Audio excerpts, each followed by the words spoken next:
വഖഫ് ബോർഡിൽ അമുസ്ലിങ്ങളെ ഉൾപ്പെടുത്തണമെന്ന നിയമത്തെ ഇടത് സർക്കാർ ശക്തമായി എതിർത്തിരുന്നുവെന്ന് പ്രതിപക്ഷ നേതാവ് പിണറായി വിജയൻ. പ്രവർത്തിച്ചു പോകുകയാണല്ലോ. ഇവരെന്തിന് അങ്ങോട്ട് കയറി പറയുന്നു ഞങ്ങൾ അമുസ്ലിങ്ങളെ ഉൾപ്പെടുത്തിക്കോളാം എന്നെന്തിനു പറയുന്നു? ആരുടെ അജണ്ടയാണത്? ചിലപ്പോൾ ഏതെങ്കിലും ഒരു ലീഗ് വിശ്വാസിയൊക്കെ ഇത് കൂട്ടത്തിൽ ഉണ്ടാവും. എന്നാലും ക്ഷമിക്കുക, ലീഗിൻ്റെ മന്ത്രിയാണല്ലോ ഇത് കൈകാര്യം ചെയ്യുന്നത്.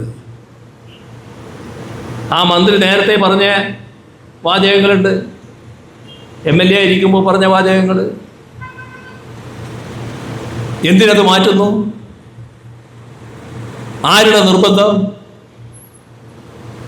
എന്തേ നിലപാടില്ലാത്തത്? എന്തിന് RSS അജണ്ടയ്ക്ക് കീഴ്പ്പെടുന്നു? കീഴ്പ്പെടൽ മാത്രമല്ല, പാദസേവകരായി മാറുകയല്ലേ. ആ നിലയിലേക്ക് എന്തിനധപ്പതിച്ചു?